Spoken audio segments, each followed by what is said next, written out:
Okay, can everybody hear me? Let's start here. I want to say good evening to everybody, and I appreciate you being here. I want to say thank you to Crystal, Jeff's daughter, for being here. I'm going to bring her on in just a moment. She's actually looking for her charger for her headphones. And I said, well, you know what? Go look, and I'll take a moment to chat with everybody for a second. Guys, obviously, for obvious reasons, again, kind of like yesterday, and the stream I did last week, I'm not going to do a roll call. I know everybody understands that. If you have a question, again, unfortunately, if you really want something answered, I'm probably going to have you super chat it tonight because I'm not going to be paying as much attention to the chat. I will try, but this is going to be a serious conversation. I want to give it the respect it deserves, give Crystal the respect she deserves. And speaking of respect, I want to make it very clear to everyone in the chat. This is not a Jeff bashing stream, okay? She's going to give her point of view on things. This is her truth. These are things that she's been through. We're going to stick to the facts. And however you feel about Jeff, let's all remember what I talked about like a week ago that I worked out with my therapist, which is there are a lot of things about Jeff that we don't like. We don't like what Jeff is. There are certain things we don't like. But who Jeff is, we're going to respect. He's a human being. We want him to be okay. We want him to succeed and find hopefully the right path in life. I hope that for everybody, including my own father. I don't wish harm on anybody, and I believe in karma. So, including me, I'll pay for the things I've done, and I leave that up to those powers. I don't wish any harm on anyone here. And we're all going to be respectful in the chat, and the mods are well aware of that. Mods, thank you for being here. But this isn't a Jeff bashing. This is just my channel is not about that. It's never going to be about that. And it's just facts. We're sticking to the facts. I'm sticking to my truth and facts in my life of the 5 years I spent with him. And I have the things to back that up and prove it. And Crystal's going to stick to what she wants to talk about, to use her voice about. Okay. So I appreciate that. I already love you guys so much. I just had to say that, but I know nobody's going to come in here and be ugly. And I would never expect that of you guys, but I just wanted to say that. Let's keep it cool. Let's respect Crystal. This may or may not be heavy. I don't know if we're going to laugh. I don't know if we're going to cry. Okay. But I want to respect everybody. I want to respect the chat, the mods, and thank everybody for being here, and Crystal especially. Okay. This is brave of her, and I appreciate her coming on. All right. So I'm going to bring her on, and everybody welcome Crystal. And oh my God, she's so cute. You guys, she has her dog in her lap. I just want to say, you guys all know Crystal. This is Crystal Dax, and she's been in our chat forever. She's a friend of everybody, and I love her. And I love that she and I have grown even closer through all of this. So welcome to Crystal. Hello, everybody. Oh, you're so cute. She's so bubbly. What's funny is I went to grab Sterling. I was like, oh, I should get a dog because everybody loves the dogs. And then when I grabbed him, his little claw hooked in my earring and I couldn't get it out. So while you were talking to everyone, I was sitting over here flailing with a dog attached to my ear. Holy crap. At least it didn't pull it out. That would have been his name is Sterling. I grabbed onto the earring for all I was worth and like pulled it out of my ear and then got it off of his. I guess it's time to trim his claws is probably what that means. He's so cute though. He reminds me of Gert. Is he old? Yeah. He's my little old man. He's 13. I can tell. I know the olds when I see him. Yep. I know the olds. And I can see it. You're my little man, huh? Blake says hi to you, by the way. I love Blake, and you know Blake. Maybe might make an appearance later. Her name is Maybe. And his name is Sterling? Oh, yes, this is Sterling. Oh my God, that's so cute. We all love a Sterling, don't we? And what's funny is I actually here, we'll see if I can get him to stand there for a second. I set up a doggo cam so that way it's right. It's over here. Hold on, let me move it so I can. There's a doggo cam in case we want to check out the dogs on the floor. That is so cute. That's like Tommy's cat cam. That's so cute. Because I often, when Oh, I've been Twitch streaming, everybody loves the doggo cam. So oh my God, he's cute. How many dogs do you have? currently two, lost the third back in the spring. I remember. And but yeah, two dogs and one cat currently. That is so cute. And I saw the cat on Facebook. That's exciting that that's working out with the cat. Yeah. I mean, I I've love been that. deathly allergic to cats my whole life. Like off the charts allergic. And when Dan and I reconnected, which that's a whole fun story. I should tell the story of me and Dan at some point because if people like love stories, it's a good one. I'm pretty sure people like love stories. I'm pretty sure it's not just you and me, but go on. Yeah. I was like, what are we going to do about the cat? So I started researching, and Purina did a 10-year long like study where they had chickens live near cats. And then apparently chickens are really good at creating an antigen that counteracts the fel-D protein in cat saliva, which is the thing most humans are allergic to. And chickens, when they create that antigen, pass it down to their young in their eggs. So if you take those chicken eggs and you make cat food with it, it will reduce the allergen output of the cat without actually removing the fel-D protein, because scientists aren't sure what fel-D does for a cat's like systems, but it doesn't remove it. It just removes the allergen part of it. And it That's is crazy. mind blowing. I've never heard of this in my life. I Crystal, hadn't either. I have to say, I have to say what the chat is all saying. First of all, you're just so cute, but we love your personality. You're so bubbly. You're so fun. I have to say that because you're just adorable. My God, I wish we lived closer. You are so fun and cheerful. I need to find a new OBGYN and I hope she's just like you. These are the types of doctors I look for. Like my doctor had better be bubbly, just like you, especially one that's going to check into my unmentionables. So Right? I hope for that. Everybody Yeah, no, hope for you that for don't me. want like a stern and serious OBGYN. That's not fun for Oh Lord, anybody. no. It's not fun. It's not fun already being naked, and it's more fun if they're bubbly like you. My one in Kansas City is just like you. And I just love being there. I don't mind being spread eagle. Like it's not a problem for me at all. I get fully naked and I forget about it. I forget I'm even naked because she's Yeah, so fun to be around. that's I amazing. realized that that was took a turn, but I had to say it. Um so first of all, just thank you again for being here. Like this Thank is you a for big deal. having me. Well, I of love course. hanging out with you, and we don't get to very often. We So don't. We don't. But I can tell that we would have so much fun. Like we've gotten together what? Like well just once, right? technically in person only once. Like we've Jeez. spoken a lot, but yeah, like just because I live in Vegas and you were in Kansas City, and I only come to Kansas City so often, and things being what they were, it was difficult to get together. It was, but gosh, I wish I would have been there like more. Just I wish we could have seen each other more because you're just so much fun. But I did get to see that one time and we sat side by side in a booth and you were so snuggly and cuddly and squeezy. And I just really enjoyed my time. I literally Um, just wanted to wrap you up in my arms and just like take you and be like, oh you're my coming God. with me now. Why didn't you tell me? I wish you would have. I mean, I I mean, probably exceed the weight limit, but you could have tried to carry me. I would have been like, this is my carry-on. Her name is Reese. She's my Hello. personal item. That would have, yeah, I would have exceeded the weight limit for sure, especially on Southwest. But, you just pay that extra fee and you move on. We could have done that. So Yeah. next time, there's always a next time. So we're here tonight.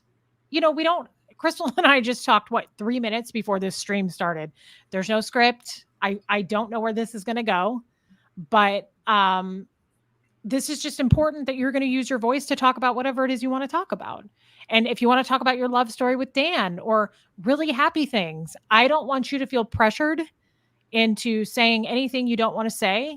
And just, I want you to feel comfortable here. And so does everybody else. Oh, absolutely. And I don't, just to be clear, I feel no pressure from you or anyone. I like I've had a lot of conversations over the years regarding my situation with very close friends, But even that didn't start for me until I was an adult. Like everything up until the point that I was an adult was a secret, essentially. All the bad stuff. Like, because I think it's one of those things where you don't know what you don't know, right? And so when you're growing up in any environment, you kind of just assume that whatever your environment is, maybe that's the way it is for everybody else too. And That's relatable to me for sure. yeah, Yeah. like Yeah. you don't know what you don't know. Right. And so I'm a relatively intelligent person, and part of me always knew, but also, you know, you justify things in your own head, and you have to kind of at certain points to be able to deal with and get past certain events. You have to justify them. You have to be like, you know what? Maybe this is normal. Maybe this is fine. Maybe I just need to move on and just put one foot in front of the other. And that's all that needs to happen at this point, because you don't have any other options. My father told me I was dumped here in an ice cube coming from the Church of Scientology. So I definitely can resonate with and go, maybe this is, everybody sunk the Titanic. I mean, it's not just me, right? So no, I totally get that. Trying to justify things in your head and just assume it's normal. So I totally get that. By the way, I didn't actually say Crystal is the daughter of my ex-husband, which is funny because there's such an age gap. This used to kind of be an ongoing joke. Like, he could have been my father because Crystal and I are the same age. Yeah, So, you and I are like what, almost exactly 6 months apart in age. Like yeah, you just yeah, turned 40 and I'll be 40 in December. So correct. So she gets all that advice from her ex stepmother because I'm so much wiser. yeah, you've So got oodles of life experience beyond tons. me. Yeah, way. Yeah, just respect your elders and your step parents, kind of a Yeah. thing too. Oh, Yeah. oh yeah. So that's weird in and of itself, but I just wanted to establish that. But Crystal, so without like, I don't want you to, I don't want to name people's names in the family, things like that. You're welcome. I mean, I didn't tell you that beforehand, but I'd rather not. I want to Yeah, oh respect yeah, people's totally. privacy.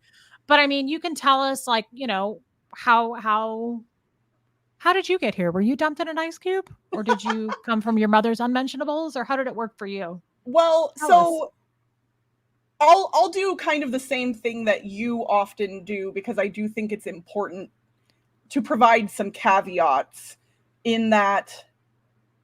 First off, I am living an amazing life. I am happy. I am secure. I am in the best place I've ever been right now. And I love that.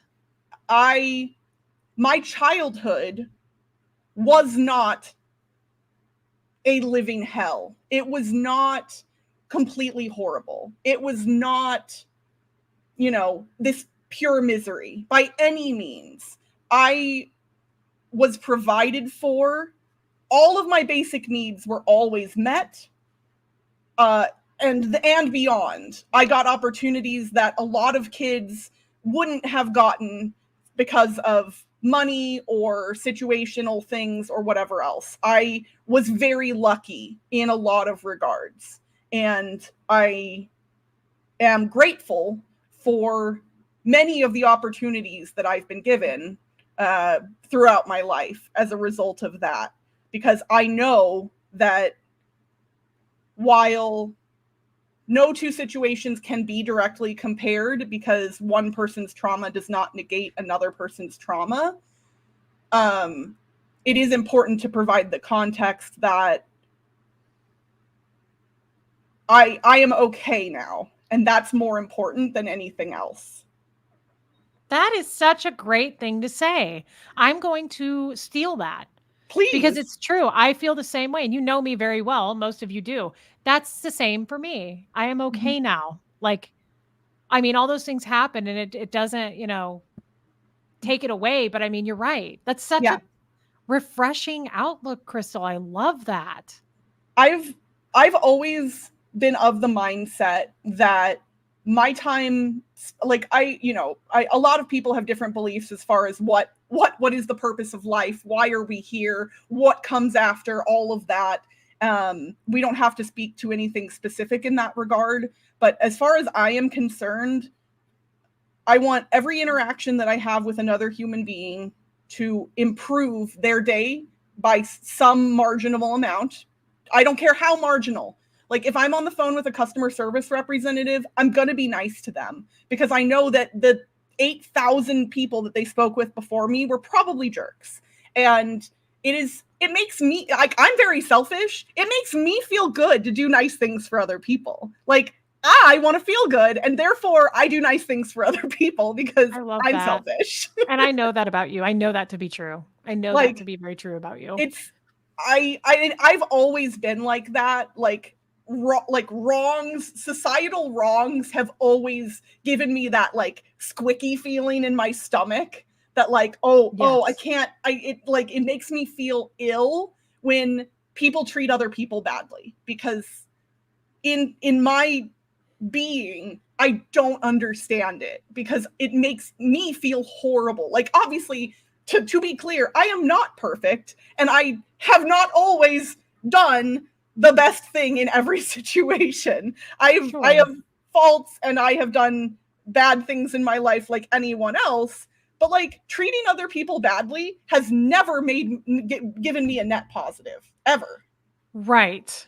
Yeah, and I think that does separate, like, I felt you're right. I'm full of things I've done that I'm not proud of, but, like, you're absolutely right. For me, that's not one of them. I've never, like, slept better at night making somebody feel bad about themselves. And so far, like you just said, when I see another person do it, it makes me feel, ugh, like, it just makes me feel really uncomfortable when you see Yeah. it out in public and you're just like, and I have gone up many times to just people in service, the service industry, and gone, "I'm so sorry. I just saw what just happened. I'm sorry that happened to you." Like, Yes. yeah, it's so uncomfortable for me too. And I don't think everybody feels that way, but I'm with you there. Like, I can't stand when people are having a bad day, so they take it out on total strangers. It's bizarre. I I've never been one to do that. No. And it's funny because it is also, in a weird way, manifested itself for me in that I don't like practical jokes or pranks for the most part. Like, especially if they make someone feel sad or mad or bad, even for a brief moment. Like, even if there is no lasting harm, if it makes someone feel any negative things for any amount of time, I hate it. And I've always told a story from my childhood as an example of how like I'm wired differently. And this is like, so my dad and my sister and I think we went to like a shopping mall or something when we were kids, and my mom was at home. My dad had a car phone, and this was before most people had a phone in their car. So we were cool. Like, we had a car phone. Ballin'. And I remember we were pulling into our neighborhood, and dad called mom on the phone, and she asked how long we were going to be before we got home. And he, as a joke, was like, "Oh man, we got caught in traffic. Like, we're going to be another like 30, 45 minutes." It is a harmless joke, truly. Like, this has not hurt anyone. And I, tiny Crystal in the back, am screaming bloody murder. Mom, we're right around the corner. We're almost home. We're almost home. Like, I could not let You him. couldn't live with it. I couldn't. And that to me is obviously the extreme of that Yeah. feeling for me, but You were a it's child always and been in me. yeah, you couldn't live with it. No, I No, get that. I get that. like, That's I funny. recognize that mom was not going to be harmed by thinking we were coming home late, but Yeah. Um, I'm with you on that. I don't like surprises like that or pranks. Like, I don't think they're funny, but I mean, when they're harmless, I don't get angry, but it's just kind of like I don't love that either. So I totally get that. I totally yeah. get that. So I like what you said that you grew up not like miserable. That's a Mhm. good start. So is there Yeah. anything you want to share about? Is your sister, you have one sister and Yes. she is younger or older? She's younger. So to give you the TLDR version of how Ashley and I came to be, my parents met. I might get some of these details slightly wrong, but this is nothing bad. This is just the story of how they met, and so hopefully I'm getting most of it right. My mom will text me later, I'm sure. But basically, if I recall correctly, they met on a blind date, but it was not their blind date. It was my mom and my dad's friend who were set up. She met my dad, and this was fall of 83. And then they eloped to Vegas in January of 84. And Oh then God, I wasn't even born yet. and I was born December of '84, so I was legit, so to speak, but not by much. And I was told openly when I was old enough that I was not planned. And Ashley was born 17 months after me, so when I was 8 months old, Ashley was conceived, and she was not planned either. So, uh, Okay. yeah, That checks so out. Jeff told me that. I'm pretty yeah. sure that's what Yep. he told me as Yeah, well. two girls right off the bat, and then they were done with kids. It was just the two of us. Uh, yeah, oops, number 1 and 2, Ashley says in the chat. Yeah. Yeah. Okay. So she's younger, and you guys grew up in the same home pretty much the whole time, right? I've been to that house before. Yeah, we lived in one house until I started kindergarten, and then right before I started kindergarten, we moved into the house that you are likely familiar with, and that is where we lived for my entire young life. Like, they were still in that house when I moved to Vegas. They Okay, didn't yeah. sell that house until a few years ago. Yeah. Okay, yeah, I had been in that house. I was there when it sold. Okay. Yeah. I never lived in it, but when it sold, we had to go walk through it and do all that with the realtor. So I got to see it one time. So, yeah, Yeah. I know what house you're talking about. Yeah. Okay. So yeah, we grew up in that house in a suburb of Kansas City that is quite nice, and we went to a really good school district. The school district was, I don't know what it's like today, but back then it was one of the most, I think, prestigious ones in the state of Missouri. Won lots of awards, things like that, and school was easy for me up until college, at least. Like, I didn't ever struggle with school, so that was never a big deal for me, which was nice because I didn't have to do a lot of homework because I just did it all in class. There you go. Yeah, but as a family, we went on family vacations.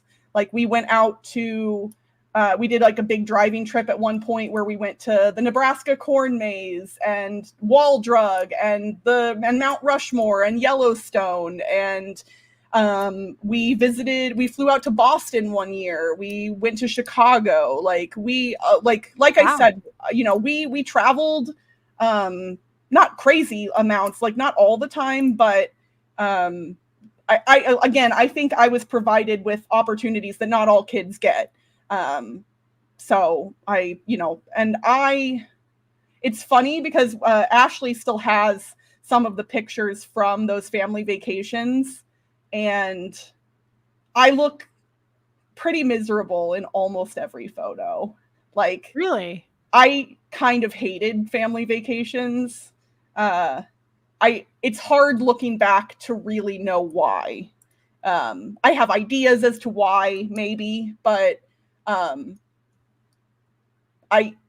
the photos of us on family vacations are funny to me now because it's me like that. Like just, Let me ask you, did you get along with your sister? yes, Ashley and I got along great. Like, we were best friends up until high school. And then I think, teenage years, like, we were so close in age that it was like a little too, like, we kind of had a moment of like a few years where we really weren't as close. And then the second I left for college, boom, we were right back together again, basically. And we've been inseparable ever since.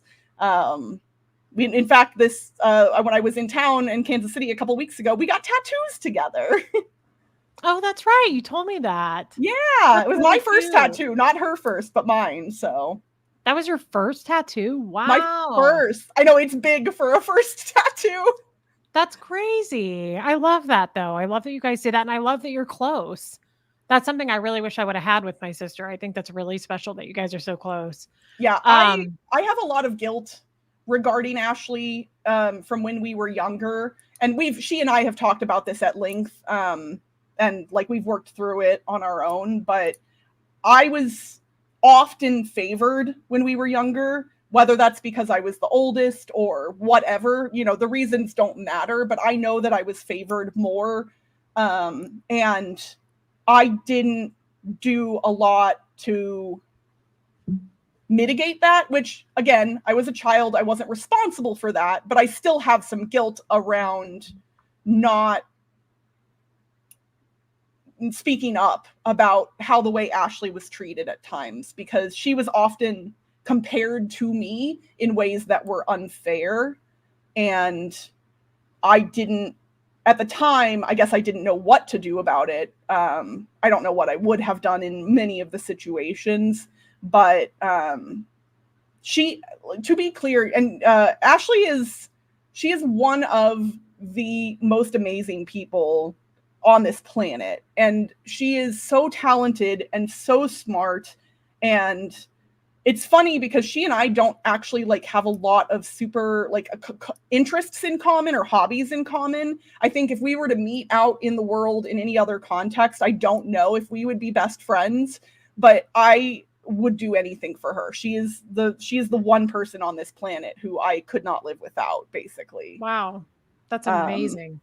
yeah, and that's why I love the new that. tattoo is on my thigh, right where my hand rests when I'm standing, so Oh, I can always have her next to me now. I So love that. That's cool. I should convince my sister to do that.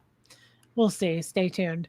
I love that. So, um, I mean, it sounds like I see. I didn't even know all this. So it sounds like you had a pretty what word would we use? I mean, it's fair. It sounds fairly normal upbringing. You went to a good school. You guys lived in a good home. I know that your dad did most of the. I think he made most of the income from what he's told me. I know that your mom worked some, but then eventually like didn't work at all and stayed um home with you guys. so mom worked like as soon as we hit school age, my mom got a job at the preschool that we were going to be attending, so we wouldn't have to pay for preschool, basically. So because she was an Nice. educator, so she worked at the preschool we went to, and then she became an elementary school counselor, and she did that for a long time, and Oh, not at okay. our elementary school, like in a different school district. So Okay. yeah, so she wasn't ever really a stay-at-home mom at all when we were growing up. Oh, okay. Okay. Yeah. Um, okay. So, and your parents stayed married your whole childhood, Yep. obviously. I think they were married like 36 years. Yeah. They were Yeah. married in 84. Yeah. And then, yeah, divorced, I believe, finalized in 2020. Um, and they, like, Ashley and I, we knew that they did not always get along. Um, I heard a lot of yelling when I was a kid. And at one point, we were specifically told that that some of that was caused by the sleep disorder that Dad had. Because when he went and did a sleep study and got his CPAP machine, that was hopefully like they were saying basically that he wasn't himself because he wasn't getting enough sleep. And so, like, I can imagine that would be horrific, like to basically be thinking you're sleeping all night and not be getting any real rest at all. Yeah. And Would I be can attest to horrible. that. He has really bad sleep apnea. Yeah. Yeah. And so I think at one point that was mentioned to us as, like something that may have been related to some of it. Um, as we got older, we were not always privy to all of the things. And I generally tried to stay away from the house a lot. As you can probably guess, I'm a very social person. I like hanging out with people and talking to people. And so I was just like, okay, I'm going to go hang out with my friends. I'm going to go to so-and-so's house. Like a lot of my friends' parents, like to this day, like I could go to any number of houses in Blue Springs and be like, hi, mom, hi, dad, to my friends' parents, because like Yeah. they That's lucky all, too. yeah, and they would take me in a heartbeat. Even today, as me almost 40, they'd be like, Crystal, come in, whatever. So That's nice that you had those relationships. That's cool that you had friends and, their families that took you in as well. yeah, lots of Um, really lovely people in my life, truly. is there anything that you want to say about like their marriage that I also want to respect your mother here, of course. So, I mean, is there anything you want to comment on that? And if you can say no. Well, I know I do. So my mom will never be able to speak publicly about any of this, as a result of the terms of their divorce. So I know that, she will never get to share her side of the story. And so there are pieces of the story that I will never even probably know. And that's fine. But as as I watched their relationship devolve over the years, and as I gained personhood and a sense of self, I learned, especially after I went to college, how messed up it truly was in a number of ways. And the thing that was worst for me was, well, okay, first off, another caveat. My mom is the most amazing woman in the world. I love her so much. She and I had some stuff to work through, and we have done that. We have done the work. We have discussed a lot of things from my childhood over the years. And we had some stuff to process, and we did that. And I bear no ill will toward my mother at all. Zero. That's all important to say, because as a result of whatever my mother was experiencing when I was a child, I became the target of her. She would release her frustration out on me for the most part. And so I did endure physical abuse at the hands of my mom. Again, this no hate at all toward my mother at this point whatsoever. She is wonderful, and I know this. It was not her. She was hurt, and she was hurting, and she didn't, I think, know how to process those feelings. And so it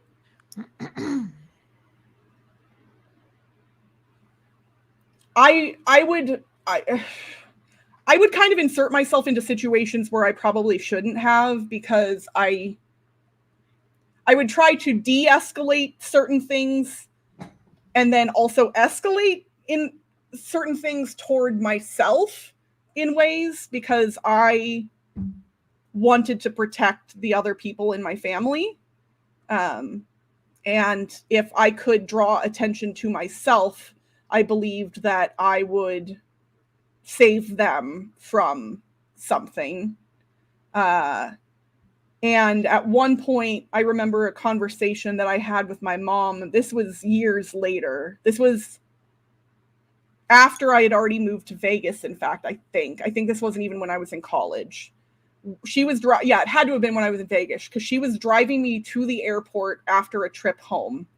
We were in the car together, and I was yelling at her. Like, we were in the car, and I was yelling and crying, and all I just kept saying to her over and over again was, why won't you divorce Dad? Please just leave him. Get out. Why? And of course, now looking back, while the advice I was providing may have been correct, the delivery system was probably not the best. But I was just so tired of seeing my mom hurt. And she had no sparkle. She had no life behind her eyes for a number of years. And I knew what the cause of that was. And I wanted my mom back. And I avoided my mom for years. As you know, I've cut my dad out of my life numerous times over the years, and I've also given him a lot of second chances. I think at one point when you all were together, I actually was one of those times, because then I FaceTimed with you all at Christmas. Yep. And then he started posting hate towards the LGBTQ community, knowing that I'm bisexual. And so that was when I cut him off again. And I have screenshots of those posts in case that matters. But he has posted some pretty horrific stuff about his thoughts on the LGBTQ community. And as a member of that community, that is especially bothersome to me. I mean, even if I wasn't a member, it would still be bothersome. But like the fact that his daughter is bisexual and he still does that is, but I wanted my mom to get out, and I couldn't help her do that, and no one could really. And it's, you know, kind of like the situation you were in. Sometimes there's there has to be a moment or a thing that happens, and it's sometimes a fluke, it's sometimes whatever. I wish I had known how to help her more. I had offered for her to come stay with me in Vegas, but I believe she felt trapped, especially financially, which you have also, I think, mentioned in the past. Very much. And I think that that's a common theme in, marriages that are not the most healthy. So high control. Yeah. Yeah. And it's funny because I am divorced. I was married. I was with my ex for 10 years, and it was not an abusive relationship at all. I should make that clear, but it wasn't a happy relationship either. We basically, for all intents and purposes, we were friends. We were roommates who just happened to sleep in the same bed.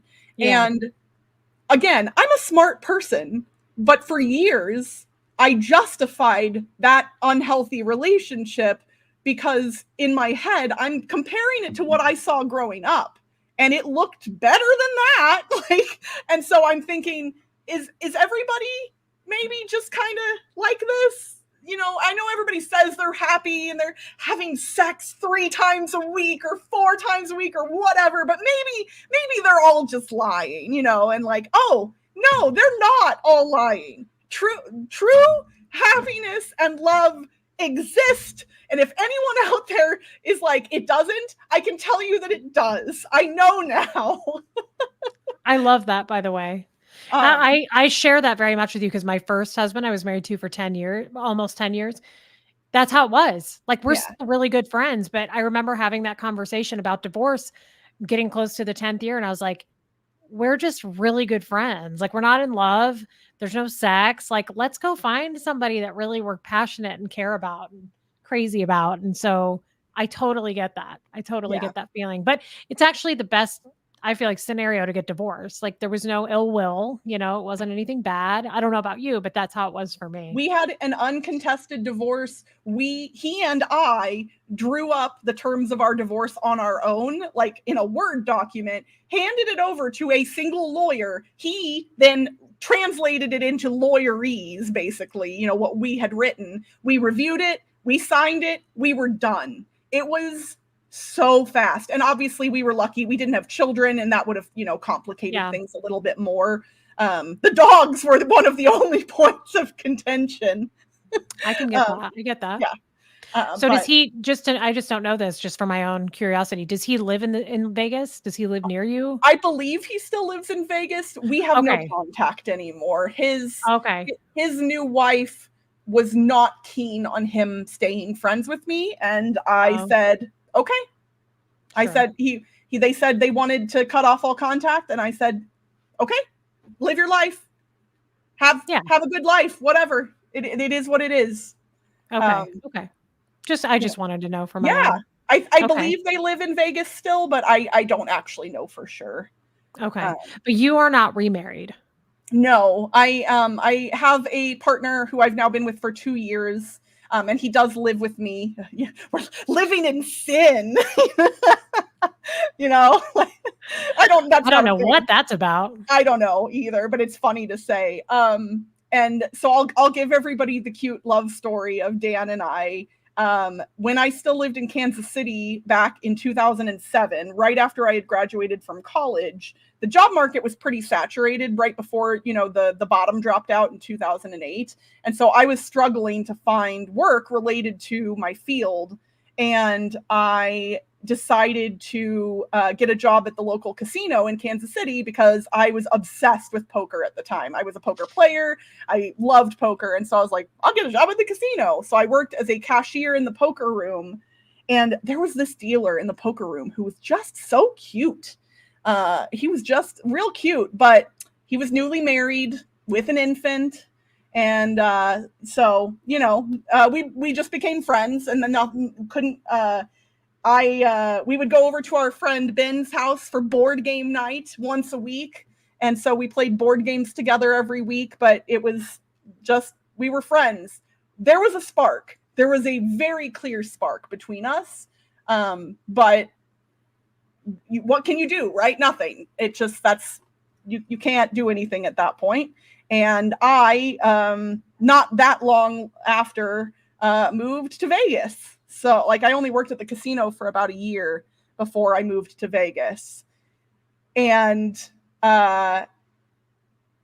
Dan's wife was not super keen on him having female friends. Apparently this is a theme in my life. I'm not a good friend for men. I don't know. I swear I'm innocent, but no, she had gone onto his Facebook and blocked me without his knowledge.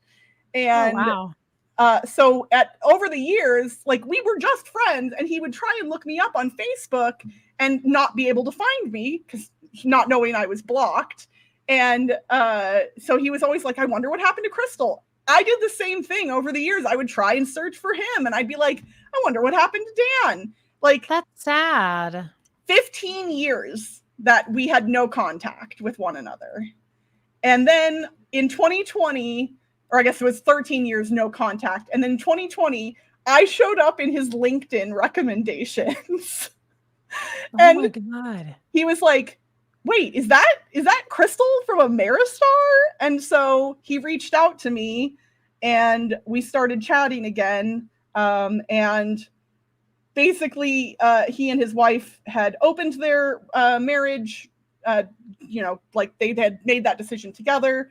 I said, I don't care about that unless you're going to tell her about me. We're not doing nothing. I said, nope. I go, you got it. Unless you're willing to tell her, nothing. And he respected that. He was like, that's fair.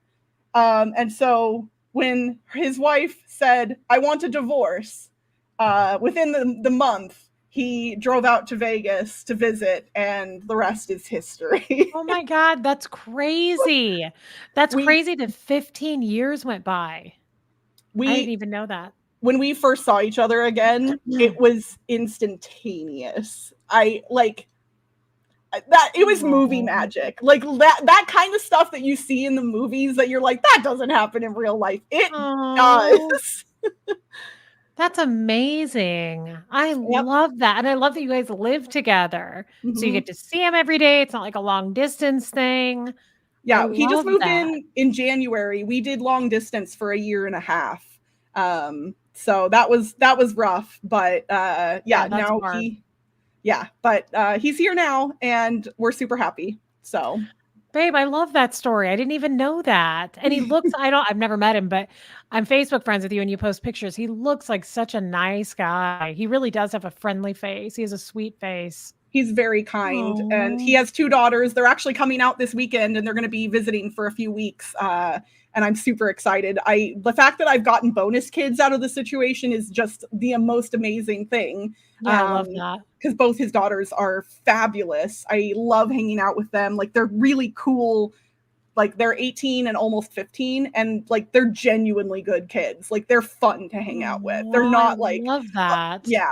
I love it. I'm so excited for them to get here, and we have lots of plans for things we're going to do while they're here. So. Oh my God, you'll have to let us know how that goes. I love that. I truly love that. You're right. That is a true love story. That's amazing. I really do love that. So that makes sense that now you are in a really good place, and you're happy, and you're stable, and you're where you want to be. I am. I love that. Do you guys think you'll get married? Like, has that Yeah, been on the table? we Okay. probably will. It's just a matter of time.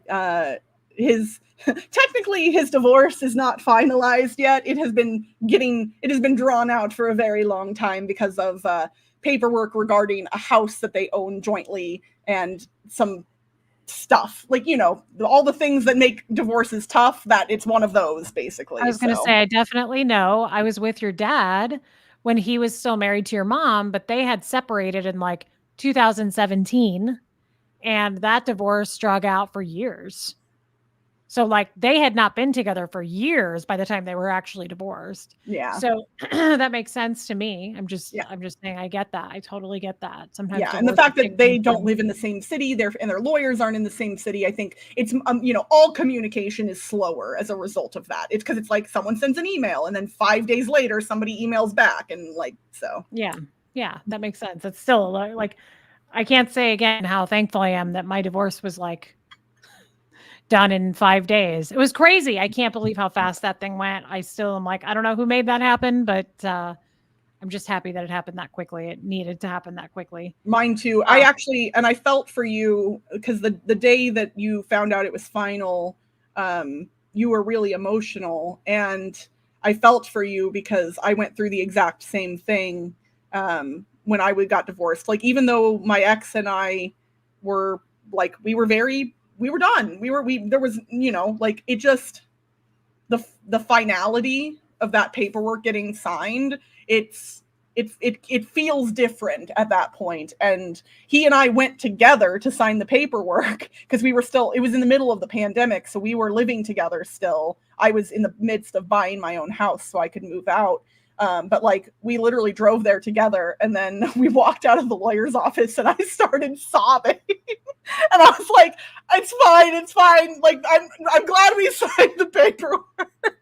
Because he was like, okay. I get it.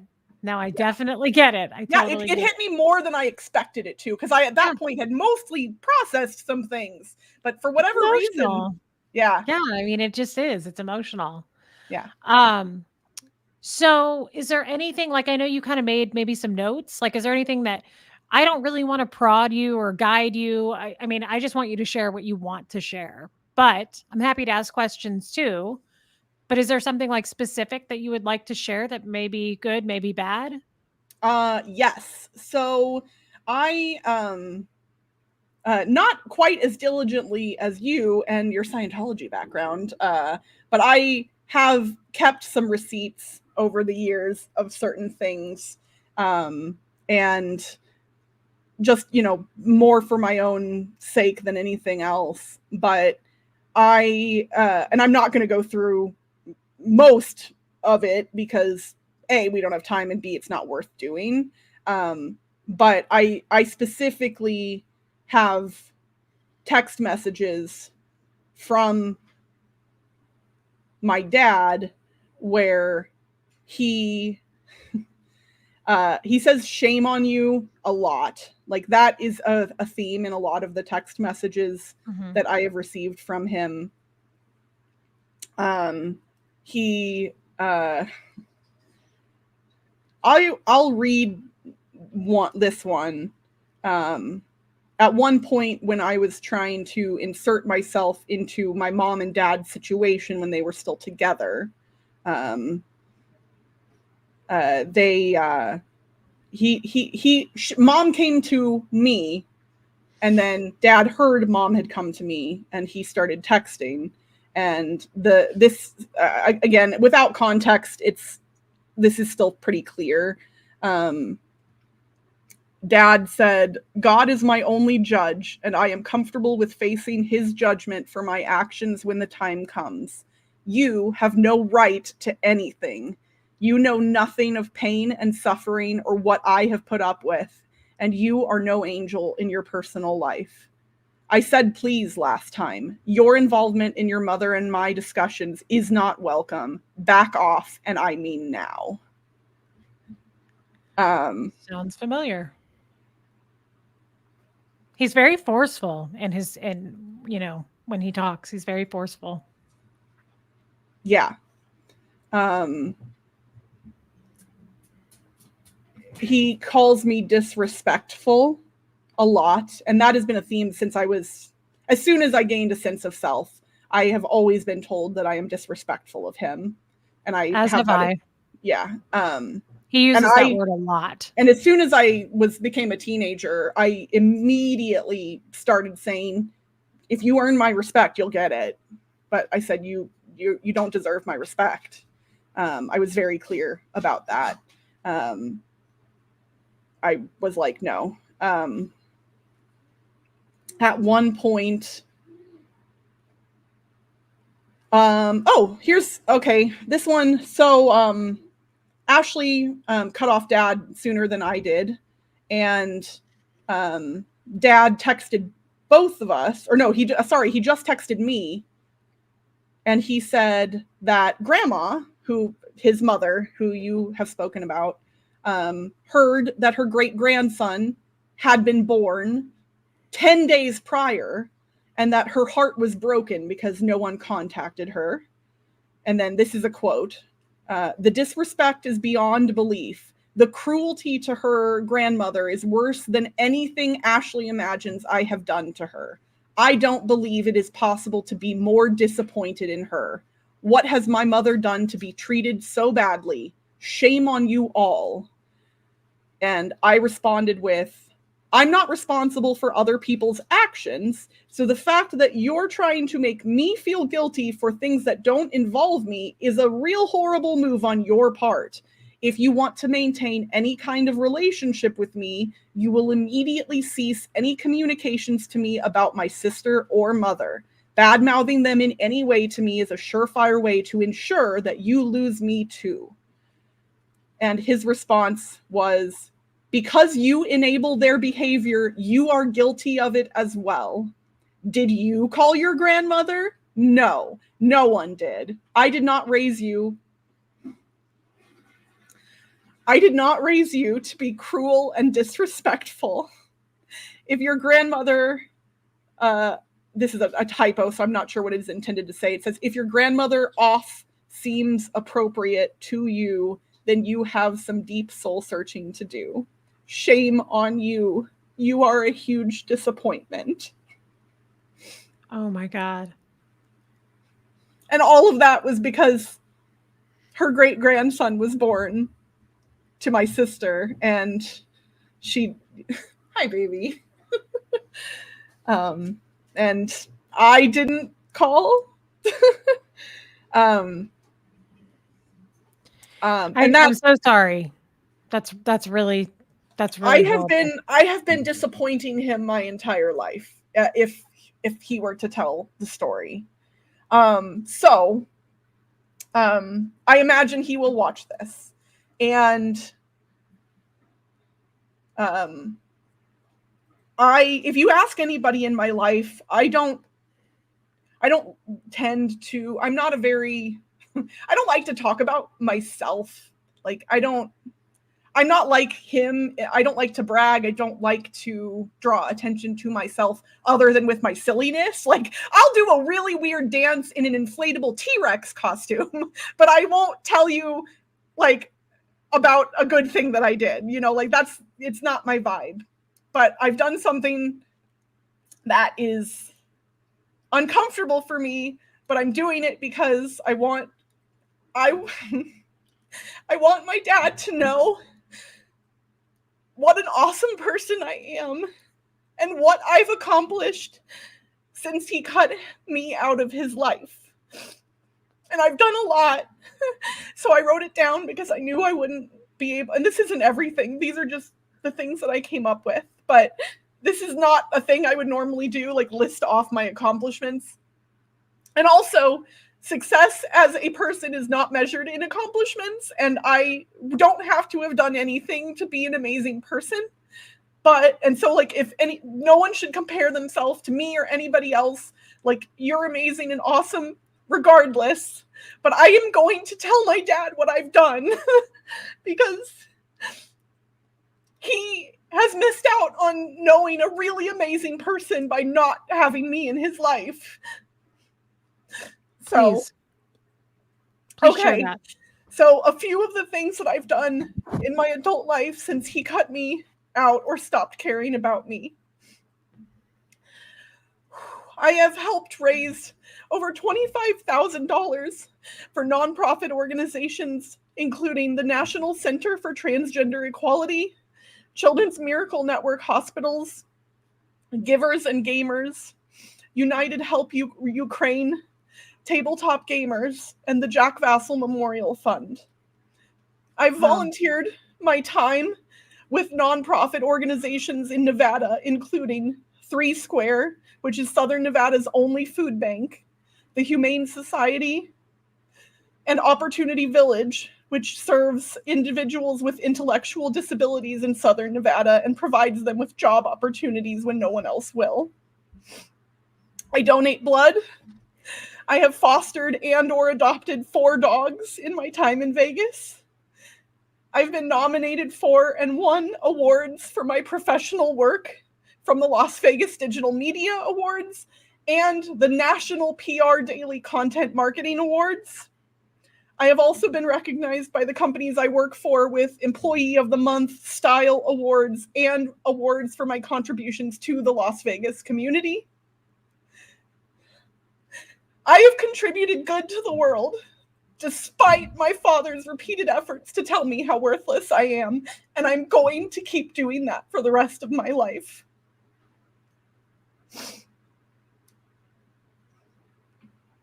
Crystal, that's amazing. I want you to take a minute. Everybody, there's over 1,500 people in here. You're amazing. You have accomplished a lot. And like you said, that doesn't equal success. Who you are, you're an amazing human being. And just because somebody doesn't see that or calls you a disappointment does not make it true. And I know And it isn't I true. I I know. absolutely no, it's not true. And I share those. I unfortunately have had the same man in my life tell me that I'm just an uneducated Scientologist that will never get far and all the same things. So I totally understand and I think you are so brave for coming here and saying what you just said. And we're really proud of you. He And you're does not beaming. he does not deserve me.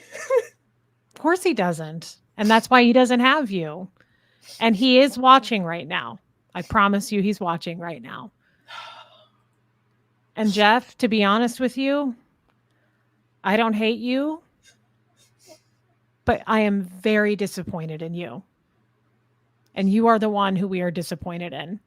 And I wish you could be a bigger person. And I still hope the best. I hope that you will get some therapy and I hope that you will work some things out because you have amazing daughters and it truly is your loss.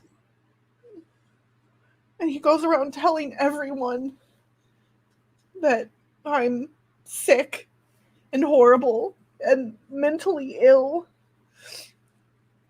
And for what it's worth, mental illness is not a gauge of a person's goodness because I am diagnosed with ADHD and anxiety, but that does not diminish me as a person at all.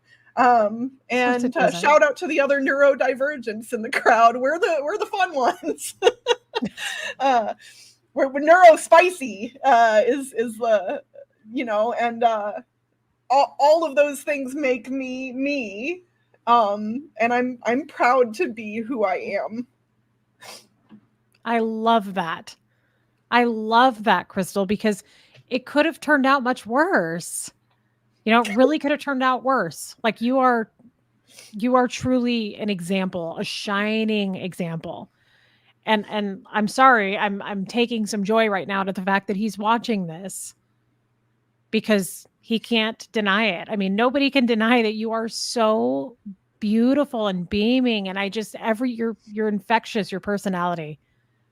And I actually feel a little sorry for him, that he missed out and he missed out on Ashley and his grandsons and his ex stepson Huxley and his ex wives. We are good people. Mm-hmm. Even though he says I'm sure he's selling the exact same narrative about his new ex wife. I'm unstable. I was, I was in a cult and, you know, um, I was a bad mother and he just couldn't help. I heard him say those things to his mother a couple weeks before I left. He was like, tried to do everything I could to help her, but she's just so unstable. She's so narcissistic. And I mean, he's just going to paint whatever, he's going to sell it however he has to sell it.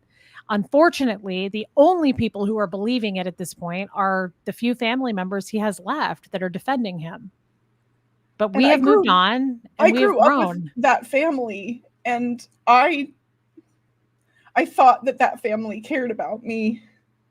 And it is really, really sad to know that even after they were told the truth, that they have chosen him. And I mean, it's not, they've chosen him over anyone else for I don't know what reason. Because I've spent a lot of really lovely times with the members of that family over the years. I have a lot of really wonderful memories of holidays and, trips and other things. I have a really, really funny story of something embarrassing I said at dinner one holiday. If we wanted to lighten the mood, I could divert. Well, I think you should share with the class because you're laughing, so we want to laugh too, please. Be warned that a euphemism is coming. Not that this channel needs any warning for things of that nature, but we were at my grandma's house, my dad's mother. And I don't remember what holiday it was, Thanksgiving, Christmas, one of the big ones. And me and my sister and the cousins, I have 3 cousins on my dad's side. The 5 of us were downstairs playing hide and seek or Clue or whatever, a variety of whatever game we were playing that time when we were waiting for dinner to get done. And one of my cousins came over to me. I don't know how old I was. I think I was relatively young, not like young, but like relatively young. And this will become important context in a moment because my cousin said, there's something you should ask for at dinner. And I said, oh, what is it? And so he told me the thing that I should ask for when we got to dinner. And so later we all go upstairs. We are all at the dinner table. Grandma, grandpa, aunts, uncles, mom, dad, everybody. And I, tiny Crystal, go, can I please have some tube steak? Oh my God. And what was the funniest part was my aunt immediately shot daggers out of her eyes at her children because she knew exactly where I got it from. Oh my God. Thankfully, Grandma didn't hear it. And I don't think my mom and dad heard it either. Somehow, like people were chit-chatting and whatnot. And so somehow it got away without being a huge incident. But my aunt definitely heard, and her kiddos got a talking to later. Because they were older than me, so. You think Jeff would remember that story? I don't know, honestly. Because it was one of those moments where, how when you're a kid, you don't know something is bad or something you shouldn't do until the second you do it. And then as soon as you do it, immediately you shouldn't have. It was kind of one of those where like the words escaped my lips and I immediately realized this is not a thing I should say. Oh my God. I wonder how old you were. Like, I'm guessing like maybe 7. That's kind of what, like, I've always thought it was like 6, 7, 8-ish.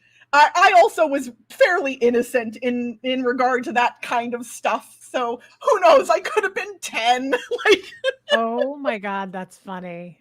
That is funny. Ev Barney, it's a, I don't even know, it's a weird euphemism for a penis.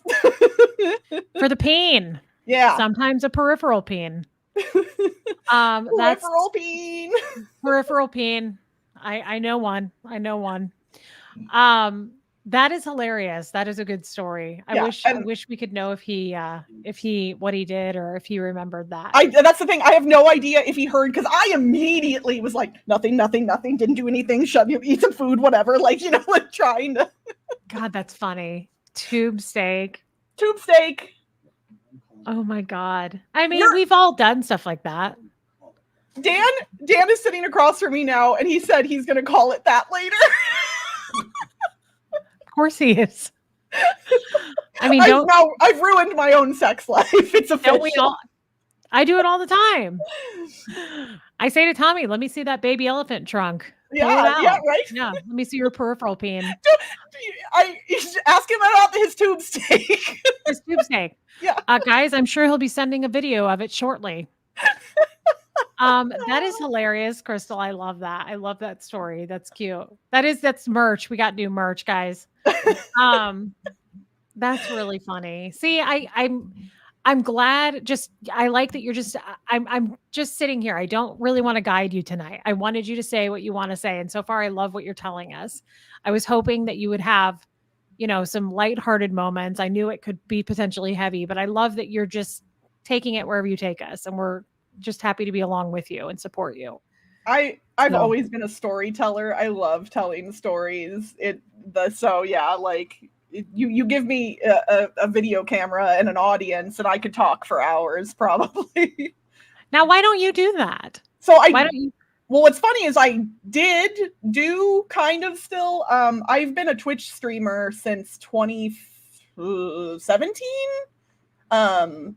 I know a lot of people in chat know that I have a podcast, but in addition, we have a Twitch channel. But truthfully, over the past like year or so, I've been slowing down the Twitch content.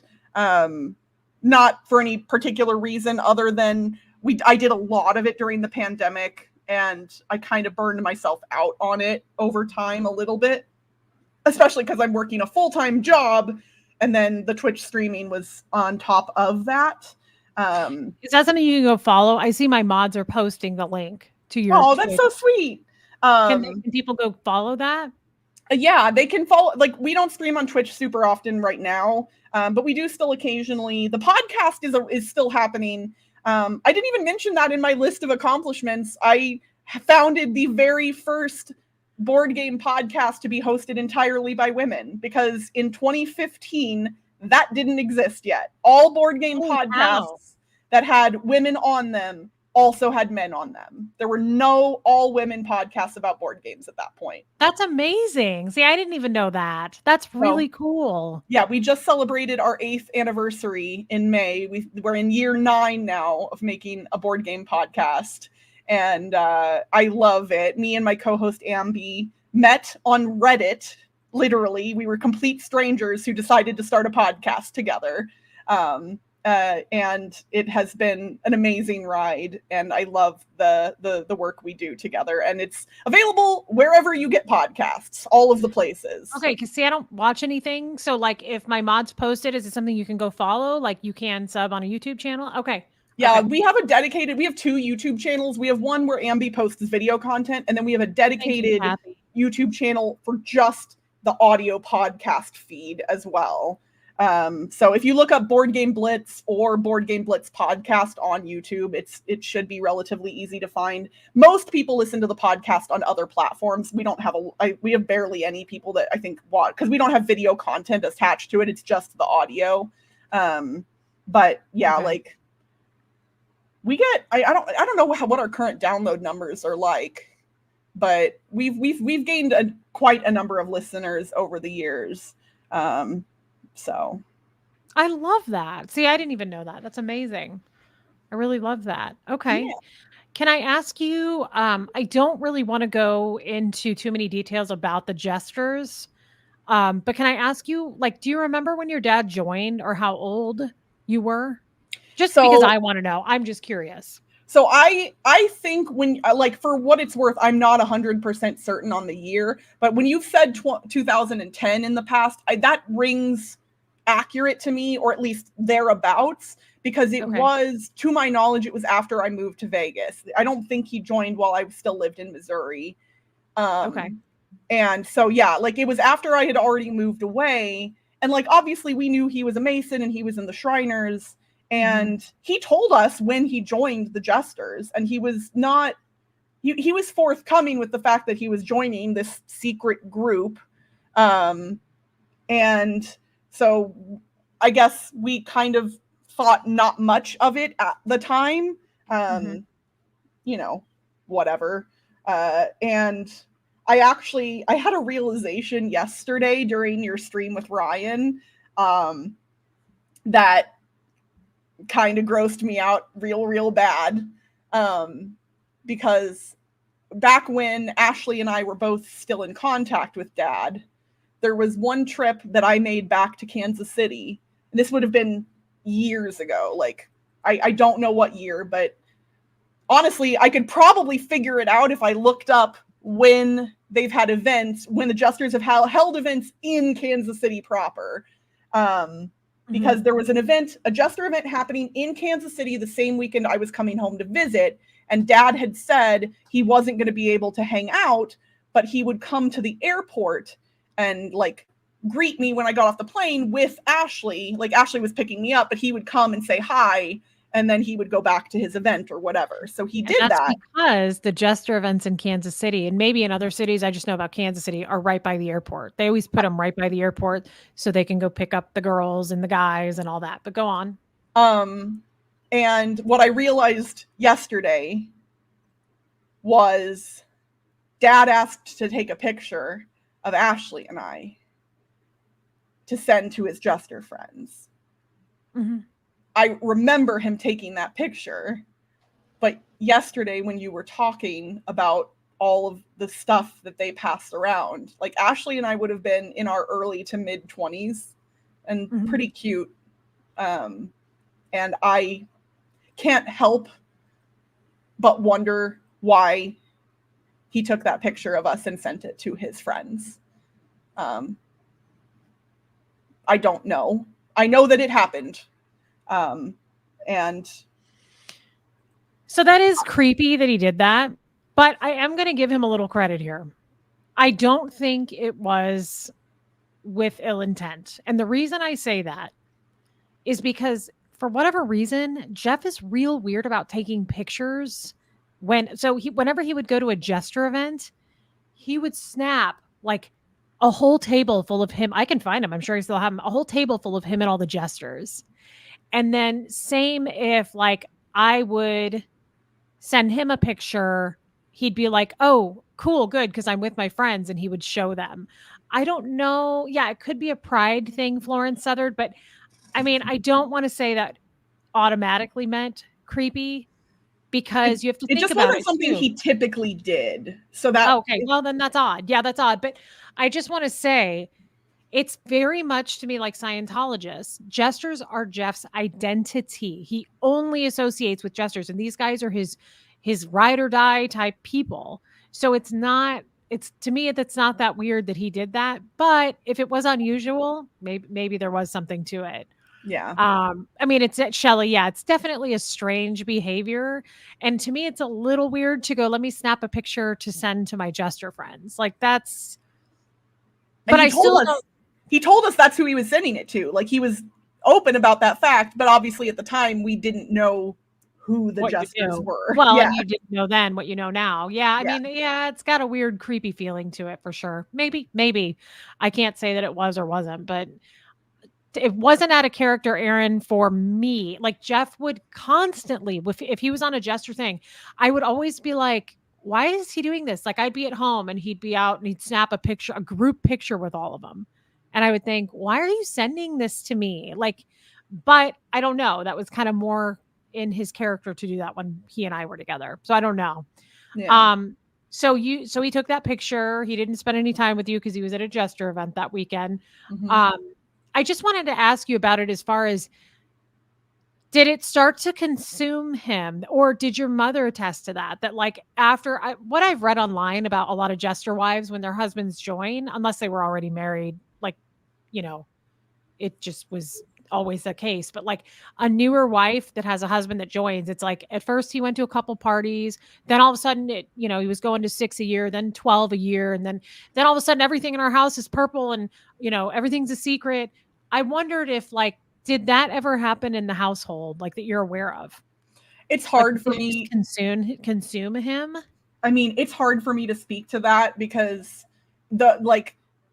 when I moved away from Vegas, it was specifically to get away from, at the time, both of my parents. Again, my mom and I are great now. We're wonderful. We have an amazing relationship. But at the time, they were both not great for my mental health. And so I didn't talk with either one of them a lot back then, when I first moved out to Vegas.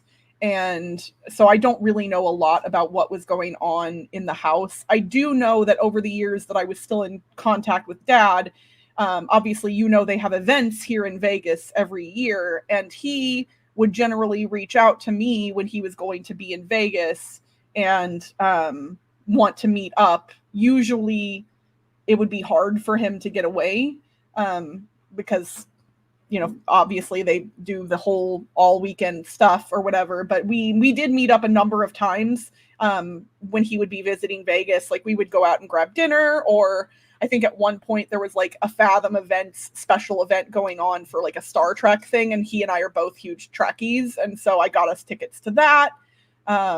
So we still, like, we would hang out when he would come into town, but he would never like come to my house. We didn't ever hang out much at those things. It was always just like we meet up for an hour or two, and then that was it. And at the time, that was all I wanted. I didn't necessarily want more than that.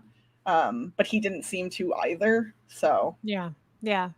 Did your and again, you don't have to answer this, but I'm just curious, did your mother ever, like, down the line call you and say, like, "I found this out," or "I'm so sick of this Jester stuff," or, like, did it not bother her at all? Like, was it no big deal that he traveled all the time? I just wonder, like, did it affect her? I think it all I think the Jesters were just a smaller part of a larger whole. And I think, at least I mean, and again, my mom can't speak to this, and so I'm hopeful that I'm doing her justice. But I do believe that at least for some amount of time, she enjoyed the camaraderie that came from getting to hang out with the women that were like the wives, or the Jester ladies or whatever else. She did speak fondly about those events at some point. Okay. That could have been, her just putting on appearances. I don't know for certain. She's not one to generally hide stuff like that, but she also kept a lot of things involving my dad hidden, to protect my sister and I. So I think if there had been bad feelings about it, I think even once I was an adult, I think she likely would have been less inclined to share them, Gotcha.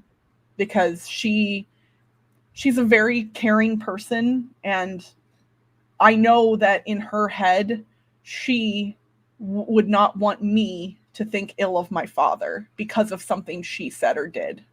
Gotcha. Yeah. Regard, Well, no, I know yeah, I really, really love your mom. She's an amazing um, lady, and I can see what you're saying there. Like, I can see that.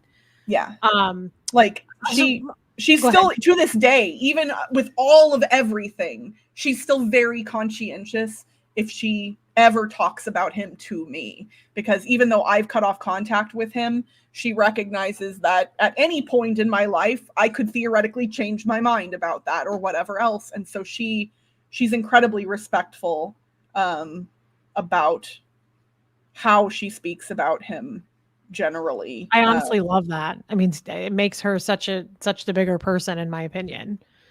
I mean, there's no need to tear anybody down, but she does have, I don't know, she just has a big heart, and I think that's amazing that she behaves that way because she has every reason not to. So I guess what I was getting at is, I can absolutely 100% certainly say that the number one thing for me that ruined my marriage was the Jesters. 100%. I just couldn't talk about it, but now I can. Would you say that your mom wouldn't say that then? I would say that she wouldn't say that. Yeah. I think I know that their problems started long before he was a Jester, and his bad behavior did not come from joining the Jesters. the Jesters may have empowered him to feel, I don't know, more braver about, or less caring, or less worried about repercussions, because it does seem like they think they can do whatever they want in some regards. Oh yeah. But It sounds like things were already bad by the time he had gotten to that point. And he also told me that. So I mean, this isn't really shocking. I just wondered if there was something I didn't know as far as um like I didn't know if like present time your mom's like I found all this out and I kept it a secret to myself, but like I knew what he was doing and it really made things worse on us. Like I didn't know honestly I don't know how much she knows there, and you don't have to share that. But I just wondered if I it kicked things off and made it worse. I am going to share something very personal about my mom that I I think she would be okay with me sharing. Um, and I'm hopeful that that is okay. She and I spoke before this stream, by the way. Like, I Sure. talked to her about the fact that I was going to be doing this, and that there would be parts of it that would be potentially hard for her to listen to, all of that. I can't speak to my dad's activities when he was away from the house, um, at certain points. But I know that my mom never cheated on my dad. And I know that my mom got an STD from my dad. Wow. So the math there doesn't really add up if both partners are being loyal. I am so sorry just to say that for your mom. That's I guess STI is technically the correct acronym nowadays. I should have said STI, but yeah. what does the I mean? I've never heard of that. Infection. Because they're not diseases, they're infections. Technically, that's more accurate. Wow, I've never heard that. Okay. Yeah. Okay. Wow. Okay. Well, that's really quite devastating, and I'm sorry to hear that. I'm sure not only is that terrible news physically for your body, but that's horrific to hear that your husband gave you something when he's supposed to be true to you. Yeah. So, So I don't know what she knew prior to that. I don't know how much she knew after that, but I know she knew some things, because you can't not know, basically, at that point. right. That's really devastating though. And I hope my mom is not sitting there going, "Oh my God, my daughter."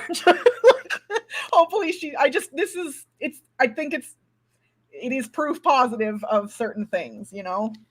Yeah, I hope not too. I definitely want to respect her privacy, and I hope not too. And if she is watching, I just want to say you have beautifully strong daughters, and that's a true testament to you. I think she'll be okay with it. I hope. I love you, Mom. You're the best. I mean, I know your mom. We talk. Yeah. I hope that doesn't upset her. And if it does, I apologize. It's not something I wanted to happen tonight. But thank you for sharing that. And it's again, we'll use the word very disappointing, right? Because that's a word he should be ashamed to turn that around on him, because he Yeah. uses that a lot. And I'm very well versed on that. In my household with him, it was you ought to be ashamed of yourself. And I'm very disappointed in you. And another word that he used with me and on me a lot was inappropriate. You're Mm. so inappropriate. You're highly inappropriate. You Oh, shouldn't be out in society. You're so inappropriate. And Yep. I have I multiple always thought, texts why did with you that marry word. me? I used to question it all the time. My own mother would say that. She'd go, why did he marry you? I mean, all the time it was just you should be ashamed of yourself, and you don't have any common sense, and you're uneducated. And it was like, why are we together if you just can't stand anything about me? I have Yeah. no good qualities according to you. So is there, Chat. I mean, Hold on. Chat. This is a very intense stream. I need everybody to get their beverage. Hopefully it's water, and hydrate, because I bet y'all haven't taken a drink of water in a little while. So hydrate, please. I'm actually quite thirsty today and I am drinking, but this is my first water of the day. I really don't drink a lot of water. It's not I good. I am bad about it, but I have to be good about it because I live in Vegas. It's a literal Oh, desert, It Yeah, was, that's yeah, true. it got up to 120 degrees Oh here. my god. Like, Tommy, I wondered if you guys have it similar because he's in Tucson. probably, I yeah. wonder if it's just cooking. It's bananas how hot it has been. And I have two air conditioning units for my house because it's a 2-story and a single air conditioner cannot keep a 2-story house cool. And my upstairs AC has been on the struggle bus for like the past few weeks. And so I'm just like, please, Oh please. god. That sucks. I don't think I would do well in that kind of heat. Is everything I dead there like it is in Arizona? Like, do you I guys have mean, grass? oh, and I mean, they very much encourage people not to have grass at their homes. Like, they at one point were giving out money basically if you would put in desert landscaping. Um, so yeah. Ooh, that's a good question. Shannon in the chat says, "Sorry to be off topic, and I mean no disrespect, but why does Crystal use she/her after her name?" That is a wonderful question, and while I am not non-binary or trans, I like to help normalize the use of pronouns for people who are. Because if the only people utilizing pronouns are trans and non-binary people, it can kind of make them a target. And so by cis people using pronouns, it can help normalize it and make things a little bit easier on our non-binary and trans friends. That So makes that is sense. why I put pronouns in places. Nice. That makes sense. That was a good question, actually. Yeah, Um, hey, Keela.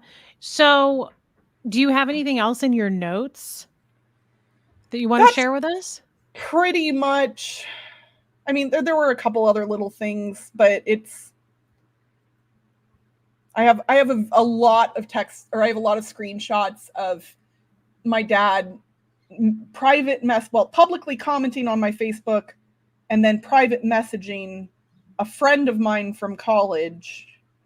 Um, my friend happens to be gay, and he was about to get married, literally like within the next, like, I think couple days of when this took place. And my dad decided to start harassing him, even though he did not know him.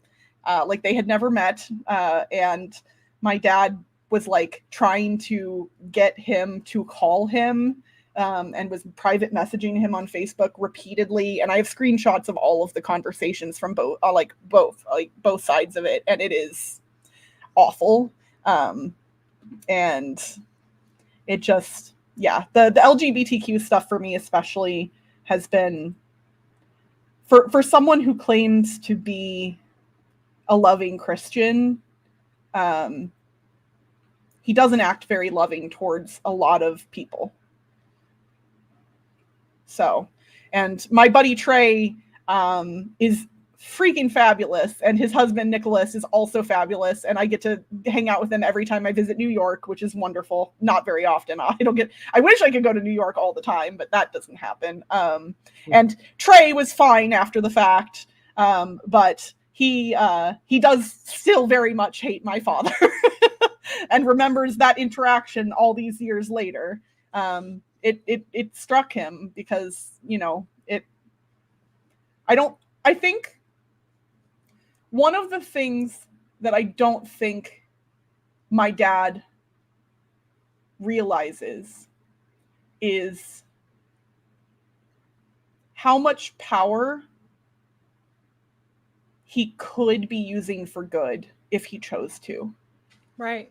Because he has used his powers to cause a lot of harm over the years. And if he were to channel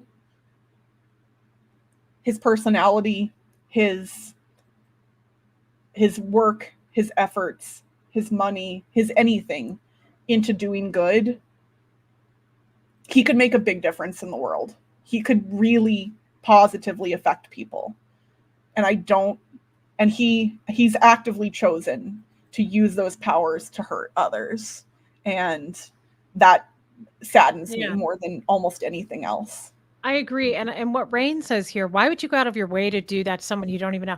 I do have to say that must have been a different that's a side of him I never really saw.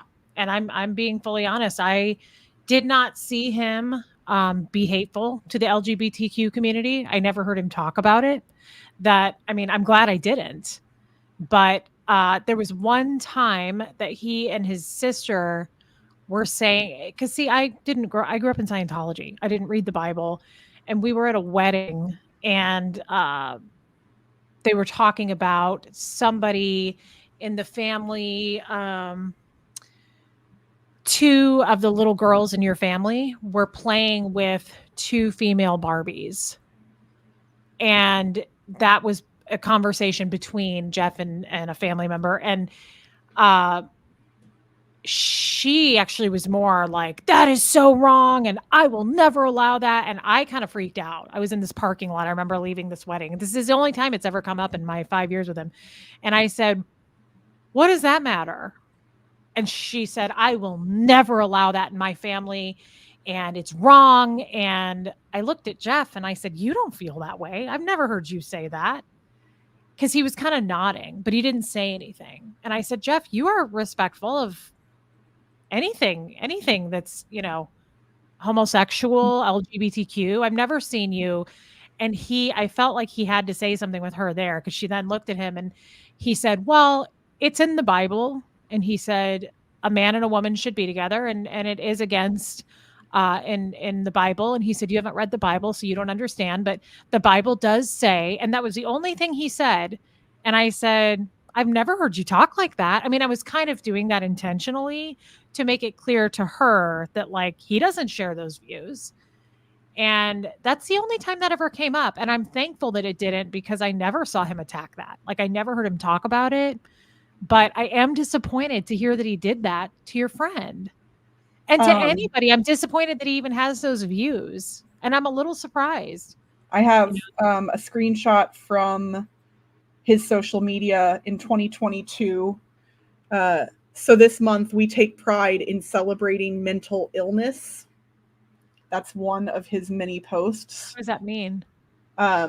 Basically, he's saying Pride Month, instead of being about celebrating LGBTQ identities, he's saying that LGBTQ people are mentally ill.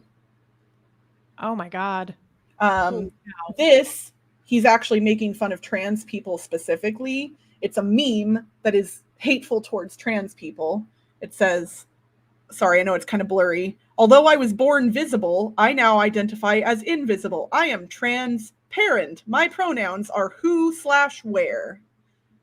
Wow. See, I never saw that. What social media platform was that on? This was Facebook, Wow. and that That's one was also 2022. Um, I was with I him don't. then. I'll have to find the other one, but one of the ones that I think the one that actually made me recut him off after I had been talking to him again when you and he were together. He posted on his Facebook, LGBTQ LMNOP, how many letters do they freaking need? Or something to that nature. I have the screenshot. But basically making fun of people's identities. And again, whether the fact that I'm bisexual doesn't really matter, because it's still hateful regardless, but the fact that he knows that I am and still posts that stuff publicly. You can see the Right. little earth icon on there means those posts were public for everybody to see. And That's so, hugely disappointing. yeah. And also, I see somebody's thanking the mods, so I apologize if bringing up these issues have brought some trolls out of the woodworks. I'm trying to be delicate, but also, You're doing okay. And hey, Skipper, I don't get Reese and Jeff together at all. I mean, so we're fast forwarded in time now, guys, and all of this has unfolded. You have to understand, when I met Jeff, he had a lot of good qualities. I did not see a lot of the things. He didn't expose any of those qualities to me until after we were married. Okay? So the first couple of years dating him, while there were some fights, there were definitely some red flags. I dumped him like 6 times. Um, I still stand by the fact that he was really something that, I mean, I feel like I had to go through that, I guess. I don't regret it. I don't hate the guy, but he did some horrible things to me by the time we got to the end. But in the beginning, it was not bad. He was very kind to me. He spent a lot of money on me. He took me out. I did things with him that I'd never done with a man before because he presented himself to, go, I'm putting you first and I'm taking you out, girl. Get dressed up and we're going black tie. And that was a whole new world for me. We went to big parties and it was just really enticing. It was fun. He seemed fun. So, He like, and this I can kind of this kind of touches on a little bit of what you all were discussing yesterday, and because I think one of the points that you all were kind of discussing is like, is he a good person? Is he a bad person? Is he a whatever? No person is black or white in regard to goodness, right? Like there is no person who is 100% good or a person who's 100% bad. Like even some of the most horrific serial killers in history at one point had people who cared about them, loved them, and thought they were normal, right? Like if they were 100% bad, they would not have been able to get away with the things they got away with. And right. I think it is important to remember that good people can do bad things and bad people can also do good things. And neither justifies, like, we as good people who are good and believe in the good in people like to give people the benefit of the doubt. And I think that is wonderful. And I think that is something that we should all strive for. But there comes a point where the benefit of the doubt doesn't work anymore. And enough bad things override any of the good. And that is something I've struggled with throughout my adult life. Ashley would be able to speak to this because Ashley cut him off far before I did. And I went back and forth, back and forth. I would cut him out and then I would feel guilty because I would think, heaven forbid, if he were to die tomorrow, what would that do to me? Like, what would I have regrets? Would I think I didn't try hard enough? Would I think I hadn't done enough to try and fix it? And so I tried to fix it over and over and over again. And at a certain point, I realized that trying to fix it was doing me more harm than good. And so I had to, for lack of a better term, cut my losses and stop enabling him in our relationship. That makes total sense. And I know I'm not going to say everybody, but a lot of people have been in situations or relationships like this. I know this because a lot of people have reached out to me privately and said, I relate to this so much. I was married for this amount of years. And I do notice this pattern that like they all start out really well, and he went a good couple of years of me going, this is good. This guy takes care of me. He's, there's definitely some faults here, but, again, I was living a lifestyle I've never lived and he treated me quite good. And then all of a sudden though, it really nosedived. And that's just the truth of it. And I really still tried to make it work. And I think he did too. But at some point, I think I realized I am speaking to someone that's not interested in resolving this, someone that's not interested in finding solutions, but instead keeping me deeply under control. And I will treat you good now and I will pay for things and you'll still get to go to those parties, but you will follow my lead. And if you step out of line, you will be punished. And all of a sudden everything changed. And I was like, oh my God. And I felt trapped. I felt very trapped. And I'm sure your mother did too. I know she did. And I was a kid and then I was a young adult and there's really nothing I could have done, but I do still wish I could have done more. But she is doing fabulous now. And she is loving that grandma life, man. My nephews are smitten with grandma. They want to go to grandma's house all the time. They want to go swim in grandma's pool. Like love spending time with her, and she loves spending time with them.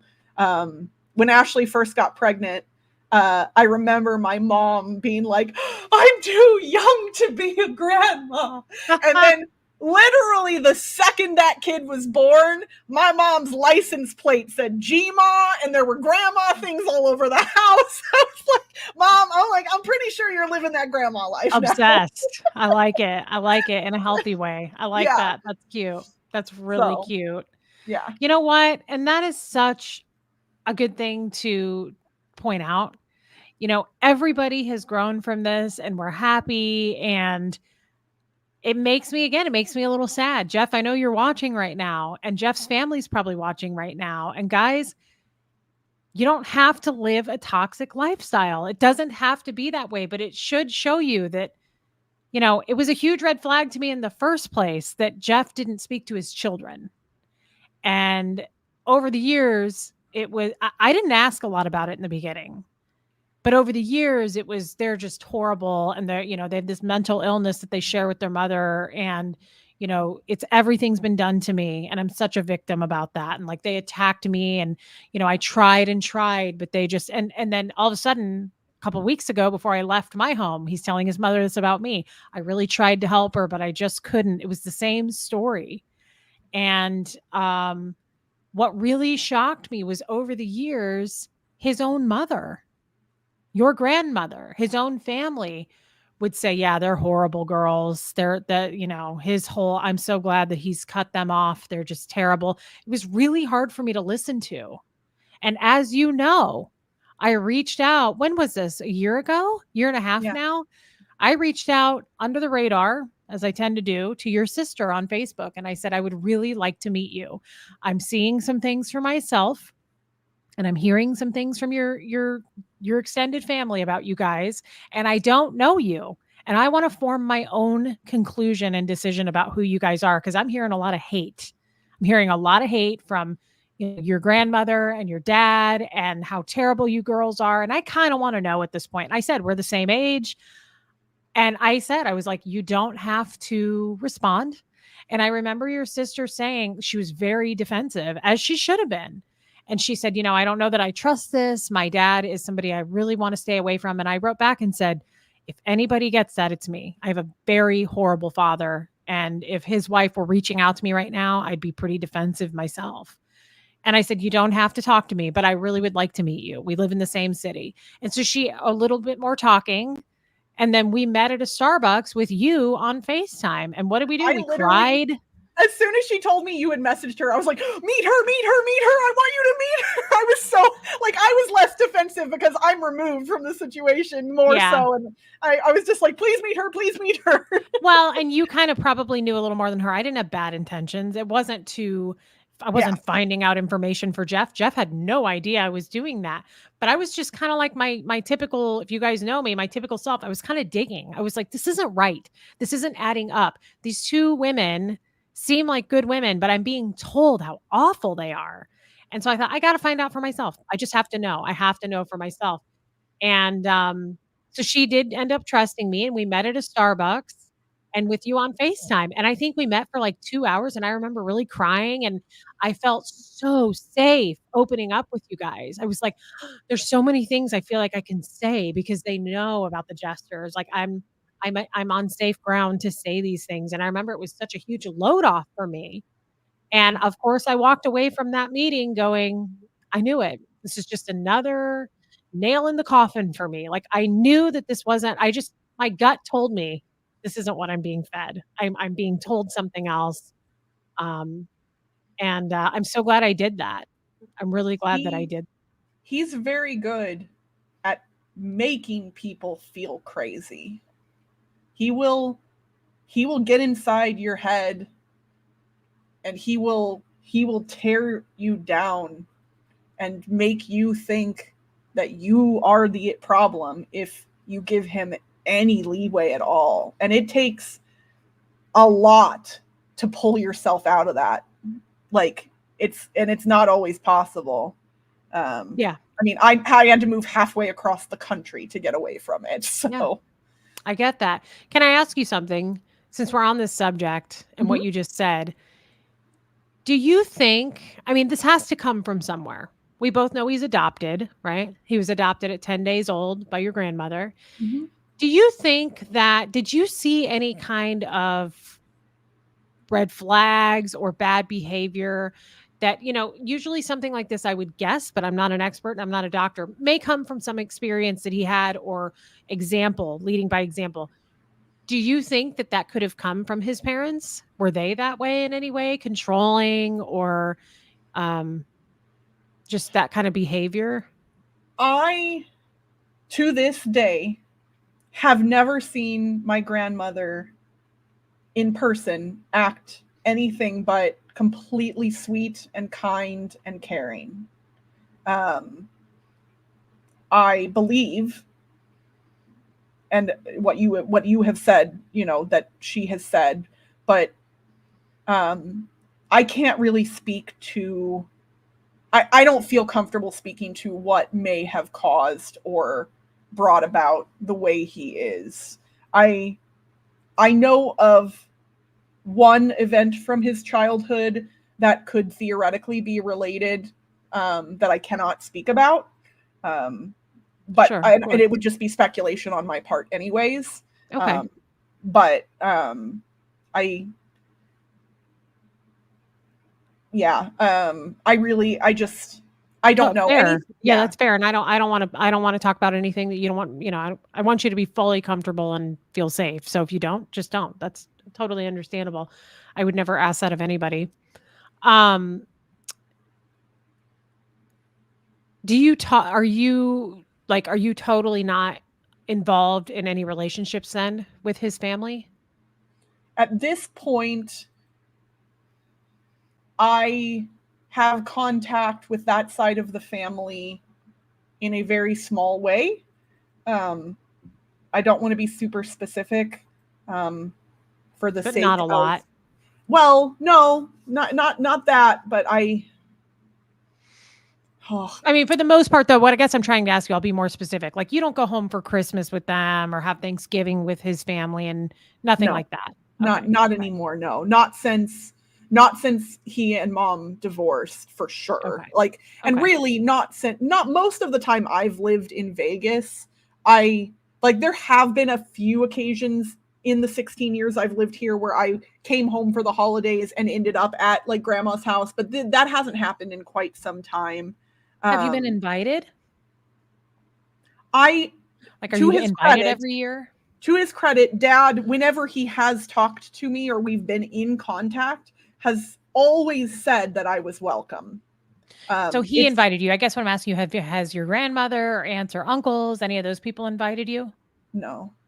Okay. Um, but I mean, to be fair, like I never really had this type of relationship with them that like we would converse over the phone frequently or anything like that. So I don't, and that not necessarily a bad thing, but just I generally information about events happening on that side of the family would have come through dad. Like that's just kind of how communication went. My grandma call well she hasn't called me in a while, but generally over the years I've lived in Vegas she has called me occasionally, um, and um, those conversations have always been cordial where we both are like we should call each other more often and then we That's never do. nice. um, and she just always asks about how my life is going and other things. Like I think she was actually the one that told my dad I was getting divorced back in 2020. I had no contact with him, and I believe she called, and I knew that it would get back to him if I told her. She Yeah. has openly told my sister and I that she does not keep anything from him, and so my at one point my sister offered to share pictures of grandma's great grandchildren with her. But she said, you have to keep these private. You cannot share them. And grandma said, no, I won't do that. And so Ashley said, okay, I'm sorry, then I can't send pictures. Wow. Um, Does yeah, your grandmother call you to check in on you? Does she no. So his mother no, doesn't call you. not anymore. I don't know when the last time was. It wasn't probably a ridiculous amount of time ago. I would say likely within the past 2 to 3 years, I may have gotten a phone call. And Wow. you know, Okay. she is elderly, and also like I don't, for the lack of communication has never been a sticking point for me. I'm kind of, I've always been that person who is like, with family, with friends, with anybody, like we, you know, if we go 2 days without talking, or 2 years without talking, 2 months without talking, if we love each other, if we care, it won't matter, basically. Like I don't need constant communication with someone to maintain a relationship when it is healthy, I guess. And I guess if it's unhealthy, then it just dissolves. But Kind of happens naturally. Yeah, either yeah, way, it kinda happens organically, right? Whether it's healthy or not healthy. yeah. But you know, like Um, I know of people who get upset, like if their friends don't talk to them for 6 months or whatever. Like, oh my gosh, like, are you mad at me? And it's like, but people get life busy. We happens. all have Yeah. lives. And also for me with ADHD brain, if something's not right in front of me, it doesn't exist. And so like that tends to manifest itself in a lot of ways. I saw some other people in the chat mentioning ADHD. I'm sure you probably know, like, yeah, like if you get a text and you don't respond to it right away, you're never responding to it. Like it's gone forever, basically. It disappears from your brain. And yeah, like yeah, like the I have amazing friends. Like I have friends that I've known since middle school, high school, college, who I'm still in regular touch with. But even the ones who I only see every 2, 3, 4, 5 years, we fall right back into step when we see each Yeah, I other, love because that. the I people love that. the people that I've chosen to surround myself with in my life are lovely, caring, amazing individuals, and time is not ever a factor in our relationships.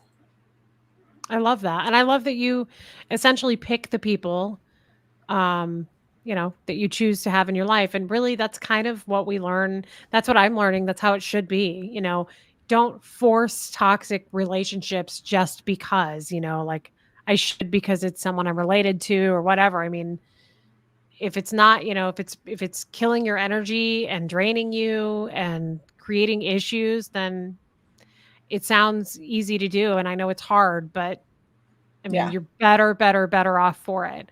I'm yeah, so much happier being and I have to say, I mean, I may not share the same viewpoint as you here, but I was gonna say I'm so much happier being out of that entire family.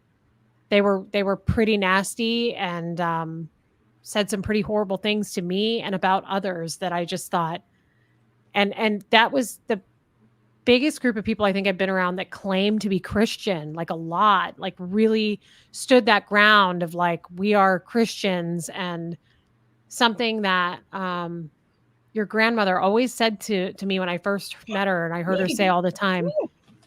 She'd say, You can keep talking. Sorry, I'm just getting my other dog so everybody can "No, it's meet baby. okay. Cute. Baby. Oh, Oof. Hi. oh. How old is Maeve? Oh my god, she's so cute. Oh my She god, she's cute. she's 11 and acts like a puppy every day. She looks young. She's Yeah, cute. Oh my god, Crystal, she's adorable. she needs a haircut right now. Before I lose what I was gonna say, because sometimes I tend to do that, but I'm just gonna get this out. Something your grandma always said was, something along the lines of, "God's, children all have a place in the choir," and she would say that a lot, and I thought, "Oh, that's kind of a nice thing to say." In the beginning, I thought, "That's sweet," and then as time went on, and I would hear her say these, like, really harsh, judgmental things, I thought, I'm bummed about that. It would really kind of bum me out. So I have to say, I'm really glad to be away from that. I'm really glad to have cut that out. It was pretty harsh and just didn't ever feel right to me. Yeah. But I'm And glad your experience was maybe a little bit better than that. yeah, I miss my family, truly. I miss the people I grew up with. And if they were horrible people the whole time and I just didn't know it, then I then so be it. But I miss the people that I knew. Um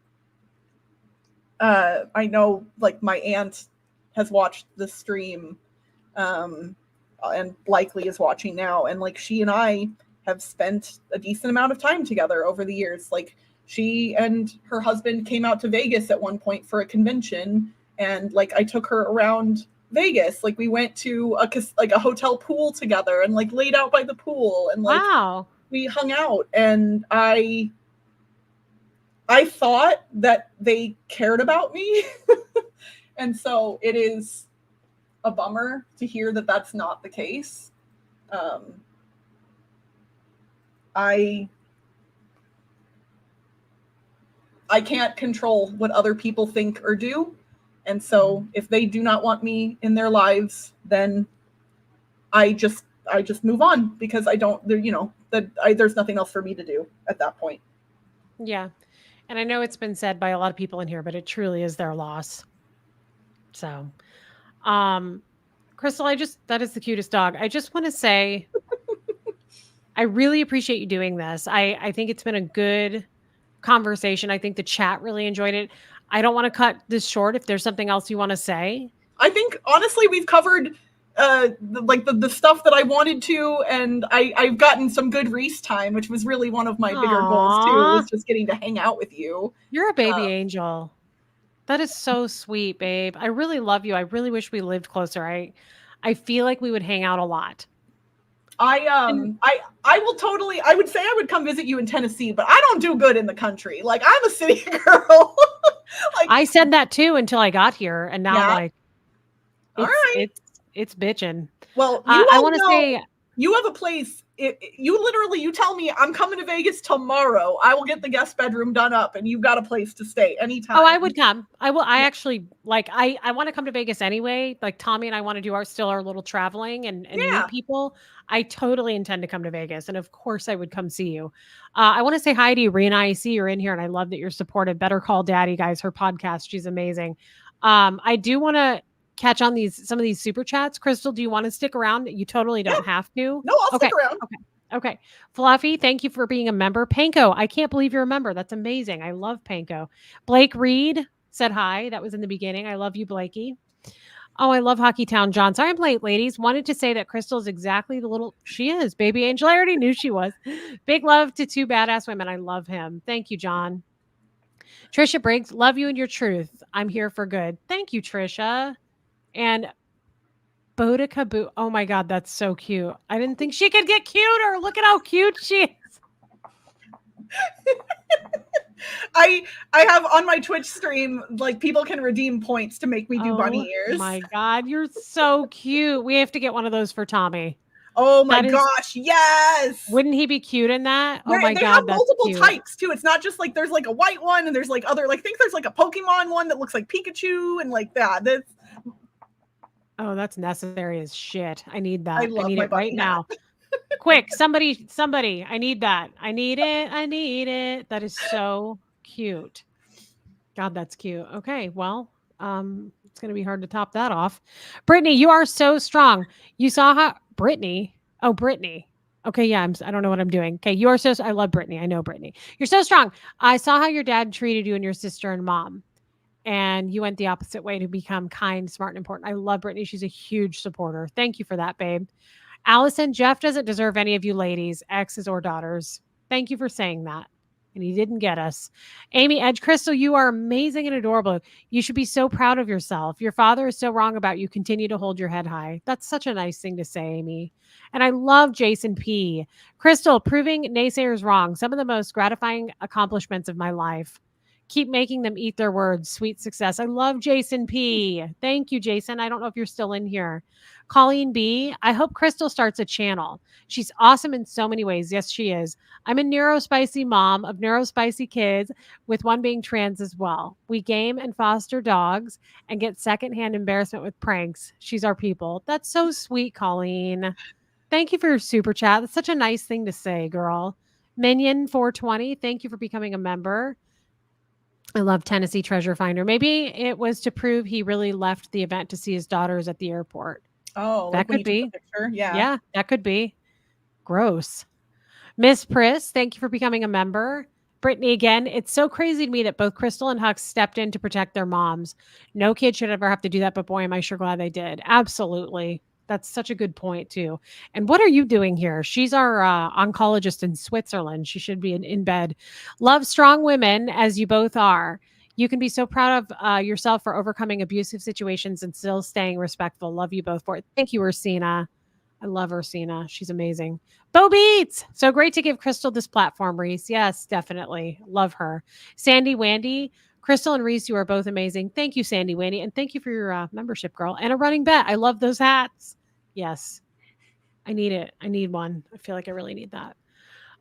Crystal, I'm serious. This was amazing. And guys, everybody knows, like, I'm just glad we finally put a face to the name. She's in all of our chats. She's always there saying hi to everybody. It's me. She gives good advice. Thank you, Mountain Girl. Yeah, she's so smiley. And I mean, you really are like just a rare, you're so fun. I love you. You just inject happiness everywhere. And I'm serious. I really mean that. I love you. Well, thank And you. And thank you to everybody in the chat as well. Oh, you got to see you want to see yeah, I've got the inflatable T-Rex costume. I actually have, how many inflatable costumes do I own? I have a couple. Of course you do. Well, I have one that's an upside down clown. So my legs are the arms of the clown. It's like doing a handstand, and my face is coming like there's a clear panel in its butt. Crystal, where are you wearing this stuff? Is it just because it's Vegas? You know what? Okay, so what I will do, I'll create a thread in the Facebook group. I still haven't posted pictures of my tattoos. So I will put tattoo pictures, and I will try and find links to like old TikTok videos I've made of me in like my ridiculous outfits. I'll let you all in on some of the shenanigans that I get up to, basically. Oh my God. I need to know more. Please do it. Please Shenanigans are my life. That is like that. Yeah, it is my life. You're so cute. I love you, Crystal. I really do. I think this was actually went way better than I thought it was going to. I didn't think it was going to go poorly, but I mean, I know exactly what you mean. Yeah, you brought so much laughter, and it was just very joyful. And I didn't bring that tonight. You did. Actually, I feel like a bump on a log. You could never. You're not Jello. You're creme brulee, Reese. You could never be a bump on a log. Okay. Hi, Joe Virus. Okay. Thank you for saying that. I don't know. I don't feel like I brought it tonight, but you did. So it was perfectly fine. That's what that's what I mean. It just went really well. I love you. I love you too. Guys, thank you for being here. Everybody check your subscription with this many people in here. Go follow Crystal because we put up the links and I just think that's really special. And she'll be in again. She'll be on again and she will be. I want to host a game night. I want to host game night because I have all the Jackbox party packs and chat would be able to play with us because there's audience features for for most of the Jackbox games. I don't know what Jackbox means. So I don't know if I was gonna say you were in Scientology, so you probably there was a series of computer games in the 90s called You Don't Know Jack, and it was just like a trivia game. But that company over the years has created a bunch of online party games, and some of them are drawing games, and some of them are games where you make up funny prompts to things, and some of them and some of them are trivia games and other things. And you literally, all you need is your cell phone and you just go to your web browser, type in jackbox.tv and you put in the room code and your name, and then you get to play. And we could play live with the chat. Holy cow. Okay. I will host that for you literally anytime you want because I love hosting Jackbox. You know how to do all that? I don't know how to do all that. I literally I would share my screen and then they would just be able to use their phones to join, and it would be that simple. Oh my God. Okay. Let's plan on doing something. I want to involve Tommy, of course. He would be fun. Heck yeah. Okay. Let's plan on doing something. I expect no less than like 38 prompts with damn in them. I can't do it. Damn. I can't do it. He's so good at it. And it's funny every time. It's so funny. Time. I wish we could go back in time on the first time he actually did it. I almost fell out of the chair. It was just you should clip. Somebody should clip just that and repeat it like damn. I would have it as like a ringtone. I'd like to have it as a text, just a text of like, damn, and that come out of my purse, and someone be like, Wait, what I the want that hell? as my text noise too, please, because that's amazing. Sorry, the cats are fighting. That would be hilarious. I would love that. Just a one damn too. I don't need more than one. Just Yeah, a yeah, damn. yeah. What? Damn! Like, you got a text. Damn! Can we do that? Can you make that happen? Like, can you do your You own can sound? on an iPhone. You can usually set like a custom sound as a ringtone. Holy I cow, that would think. be so good to have Tommy Scoville going, damn. Here's to a couple of amazing ladies. Thanks for all your honesty. I only wish the best for you. Shauna B, thank you. Thank you, babe. That's really kind. Guys, And thank you then for the super chats. Reese, make sure you give Bo and Gertie and the kitties some scritches for me, and give Huxley my love, please. I will. Huxley really loves you. He FaceTimed with you a long time ago, if you remember. I He's do. a Yeah, sweet no, boy. you got me Uggs that Christmas, and I still have them, even though they're definitely like super worn out at this point. I remember I went and got you Ugg slippers right after I first met you. Yeah, I remember that. Yeah. That was really special. I'm glad I did that. I knew you girls were good. I knew I was being fed. Oh, good. Joe got his AC fixed. Joe, that's really important. I'm Yay! glad. Yeah, that's really good. Thanks to everybody who helped him with that. All right, babe. I will we'll sign off. This was a great chat. I appreciate your time. It was 2 hours. So please tell Dan also that we appreciate. Here, hey Dan, say hi. Hello. Hey, Dan. Aw. Hey, Thanks for taking care of our girl. she's all good. That's so sweet. All right, guys. Thank you for being here. I'm just going to hit end stream. I'm not going to do my outro. You guys have a good night. And then you and I will probably text in just a minute. Okay. All right. Thanks, guys. Bye, everybody. Bye.